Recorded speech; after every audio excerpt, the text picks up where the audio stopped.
Welcome to the Men Said Show. This is my weekly recap of the weird, wild and crazy stories that I found from either the news, through scrolling through things, or people have sent me links to, right? This is kind of like the curated top stories that men should be talking about. Now, you can find all of these as like kind of like thin articles, because I'm not much of a writer, or fat memes, I like to call them, right? Over at mensaidinc.co.uk. Now, if you go over there, you see one of the if one of these articles takes your shine, you go over there, you find it, you can leave comments, you can leave them as guests, so you can do that anonymously.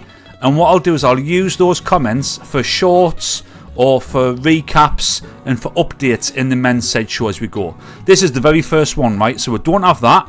I'm relying on you guys to get over the website and to leave your thoughts on these stories. So, get straight into it, right, with what we call What Went Down.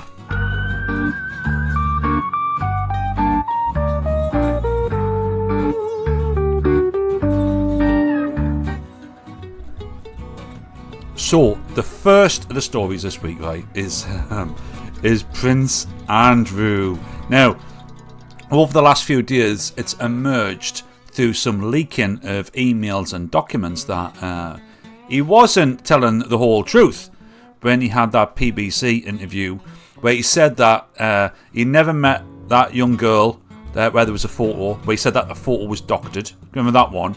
He also said that it was like impossible from sweat, and he didn't have nothing to do with Jeffrey Epstein for donkeys.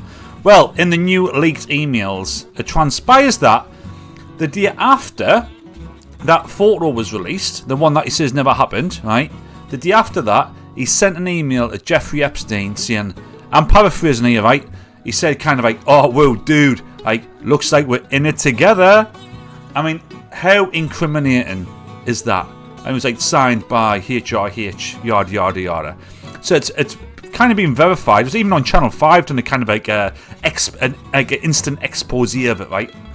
So, like, we now know, even though I know that there was a civil suit where he paid off 10 million to keep this lady quiet. This lady has now died in a car accident, right, which is a bit sketch. But he is, of all of the people of Epstein, where you got a thought and a feeling of like, oh, there's these people involved. This guy is the one who's kind of on the hook, yeah? This is the one we must have the most evidence against as being involved with the trafficking of folk from Epstein. Allegedly, apparently, whatever you need to say legally. So, when are we gonna, if he's on the hook, when are we gonna reel him in? When are we gonna get at least like one person off this Epstein thing, like prosecuted for doing the thing? Maxwell's in jail. Epstein was put in prison for it. When are we gonna get some of these clients? Andrew seems to be like possibly, allegedly, whatever you need to say, right? Like the one, like he's at least one of them. So what's going to happen with Prince Andrew? Will old sausage fingers, will he just keep him locked up in the Tower of London, out of the way, or will somebody actually press charges and want to have an interview with him? Does that civil suit that he sorted out, that 10 million quid, does that kind of like does that remove any responsibility for this now? Can anybody actually do anything? But I tell you what, he will be sweating now for all of his, oh, I don't sweat, I can't sweat. I bet he is sweating buckets at the moment about what's going to happen next. What do you think is going to happen? Tell us in the comments, or head over to mensaidinc.co.uk and leave anonymous comments. How safe is that? Leave anonymous comments, right? And I'll read them out in the next show, or I'll do a short on them. Wild, wild, wild. What's happening to Prince Andrew? Here's some good news. The Inbetweeners are back. 2026, apparently, the Inbetweeners will be back with a brand new season with the original cast. That is some good news. Now, the last time we saw the boys was 2014 with the Inbetweeners 2 movie. The last season aired in 2010. Right, so it's a long time, and a lot has changed in the world over a decade and a half.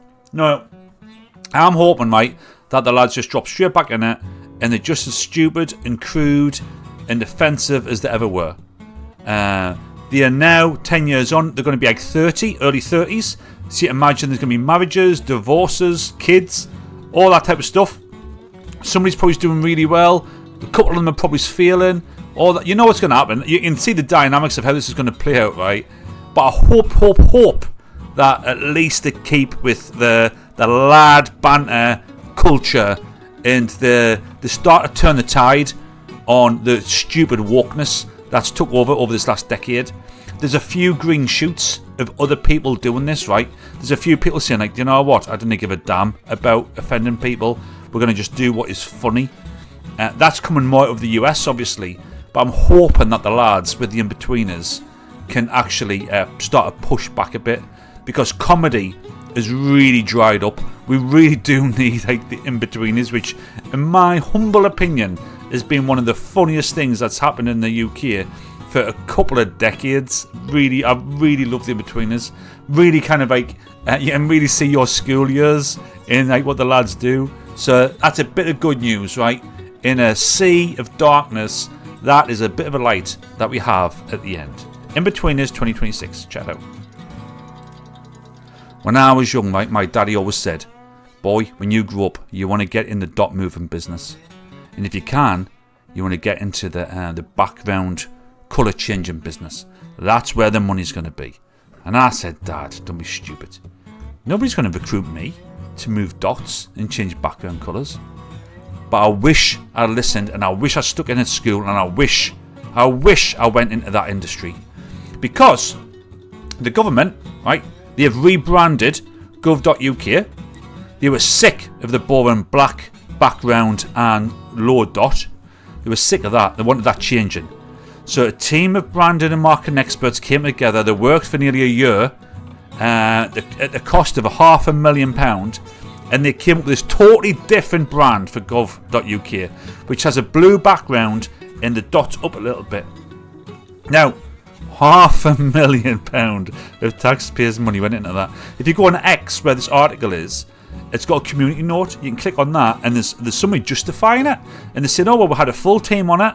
We had to do tests with the public to see what public thought was and sympathy and all that kind of jazz. So we had to do all of that, and this is what it came back. This was the most popular one. Blue background, dot up a little bit, £500,000, please. Now, if you've just I've done some research, right? If you've just retired now in 2025 at the age of 65, right? So you've been working, say, 45 years. So you started work as a labourer, a joiner's lad, right? Whatever, in the office. That would have been in 1980. You'd have started. For your entire working life, right, from joiner's lad to retiring, the contribution you would have given tax is £274,000. So this, change the background to blue with a dot a little bit up, it's two average Britons' whole lifetime contribution to tax. Two people in Britain work their entire life giving tax out, right? To change a background and to move a dot. Now, how absolutely enraging is that? How absolutely wild is that? As like a use of taxpayer money. Like you sometimes, like, these numbers in the huge, they're always talking billions and trillions of debt, billions on this, billions on that, and you think, like, fucking hell, man, like £500,000, what does that's a rounding error. But it's not when you put it into the contribution that you as an individual put into the system. Two people, two labourers, their entire lives, all that tax that they paid. Change the background to blue, move the dot a little bit. Fucking wild. So this last right is absolutely a total nutcase, and people, men and females alike, right, be aware online. So she has ran a 10-year campaign of terror online. She's called Sam Walls. I think I might know Sam Walls. Sam Walls, not Sam Wells. She's called Sam Walls, right? And she online stalked like 3 people, but claiming that they were online stalking her. So she's a social media manager.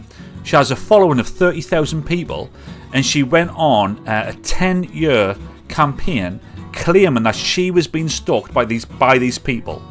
One was an ex-boss where she was just a temp, right? One was a fella who's a motivational speaker who she went to one of his seminars and she met him for 10 seconds while they had a selfie, and that was it. And another one was a lady who contacted her to say, actually, you know what, with you being a social media manager, I wouldn't kind of air these things out loud. I would do it privately. I trying to help her. And she just fixated on these 3 people for years and years and years, saying that they were in a thing called gang stalkers, and they were putting bricks through her windows, they were slashing her tyres, they destroyed a car, they planted drugs in her garden, they were following her, they were harassing her, they were doing all this. And like her following, 30,000 people believed it. These folk, right, had nervous breakdowns. The fella, who was a motivational speaker, like he even contemplated suicide because of this constant barrage every single day of like 50 to 100 posts a day across LinkedIn, Facebook and Instagram, just getting hammered. And like the names were being used, and their friends and family were thinking like, well, what's all this about? No smoke without fire and all that. And she just went on absolutely, totally mental, playing the victim, even saying that like he was in jail when he clearly wasn't, and bonkers. Now, this is on a Channel 4 documentary called Social Media Monsters. This is episode 2. You can go on the iPlayer, whatever you call it, on Channel 4. And you can watch it. It's like 45 minutes. It's actually really good. She is a nutcase. Total fucking bonkers nutcase. Finally, they went to the police. It took them years to do it. I don't know why. They should have been going to the police end of the first week. They should have been at the police talking about this. Took them years to do it. The police take a couple of years to act, right, unfortunately. But she has been arrested. She has been charged. She has been prosecuted. And she's pled guilty for it, and her sentencing is on the 24th of October. So today is the 15th. I'm recording this. So in just over a week's time, we'll find out what the sentencing is. She should be getting years and years because she's destroyed lives. But be careful out there with who you talk to, because there are genuinely some absolute mega nutters. If you've had nutter experience, comments or get on the article on the website mensaidinc.co.uk. Leave anonymous comments, and I'll do another bit on this, because this is something which I'm interested in. Online nutcases. Wild. Well, if the stories so far have not been wild enough, right, this is definitely going to get your wild juices flowing. UFOs.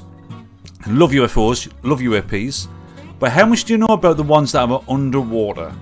Now, Tim Burchett, right, who's a US congressman who I really like. He's got some really sensible he's like a Texas southern kind of drawl dude. Do you know what I mean? Ranch and all that. He's a good fella, right? He's got some good takes on normal stuff, but he is all in on UFOs and UAPs. He's like the spearhead, or the tip of the spear when it comes to disclosure in the US. Right, he's the one who's pushing for all of the congressional heavens and all that. There's that super hot Luna lass as well, right? She's really cool. But Tim Burchett, right, he's the kind of the powerhouse behind it. Well, he came out on News Nation and on the Tucker Carlson show, and he said, right, we know there's 5 or 6 alien bases underwater. Kind of know that. We're always seeing UAPs and UFOs floating around water. That's where they are. They ain't coming from above, they come from the water. And we've got real credible evidence and testimony from really senior military folk of one instance of a massive UFO the size of a football field travelling at around about 200 miles an hour underwater. Now, there has been for years a story that there is a really good video held by the government of an underwater UFO, right? People have kind of verified that they've seen it. People in the UFO community, good folk, have we've seen it. Can assure you, can't get all of it, no way to do it. But Tim Burchett's came out and been like, oh, nah, like, he's been on the news, on News Nation, and he's came out on Tucker Carlson and said, no, this is a thing. Like, get behind it. Because, like, this is real. This is, like, really real. There are UFOs here, underwater. There's 5 or 6, like, cities, and they're just, like, floating around. It is mad. It is mad. But it's 2025. Like, how mad can things get? How madder can you get in 2025? Like, I'm in. I'm like, aye, yeah, why not? Why fucking not? Like, yeah.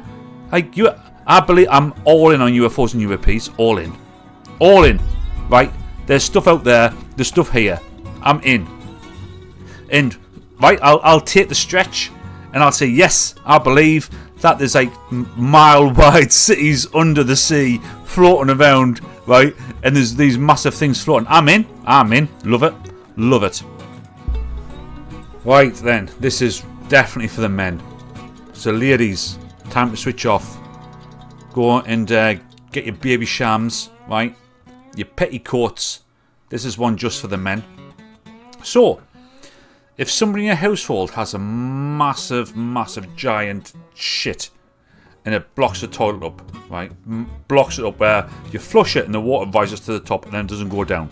Like a massive, mega chod is in there, right? Like, how do you get rid of it? Like, what do you actually do? Now, you can have like a plunge. Some people say, oh, use a plunger. Plunger's not really going to work because the water's right at the top. The plunger has to be right at the bottom to be effective. But people say that. I think maybe some people might have a shitty stick, like choppy chopped stick. Put it in and chop the shit up, and then flush again, maybe. But I'll be honest, right? I mean, I don't know how many people are still watching episode 1 of the Men Said Show. Like 10 minutes in or whatever. Probably like 3 people. And if you are 3 would be fucking great, actually. Here, listen, you 3 people. Listen, this is what I do. I put my hand in the toilet. Put my sleeve up, obviously, take my sleeve wet, and I just push it through the pipe, right? Now, 90% of the time, it's probably my massive chod that's done it. The other 10% is probably my son's. So I'm kind of feel like a kind of a, I don't know, there's some kind of DNA linkage there that allows me to push his shit through. Then I wash my hands, give them, lick them, make sure it's all nice and clean, right? And off I go. That's like somebody said that they get the shower head on the hottest water and they spray it until it dissolves. It takes 15 minutes.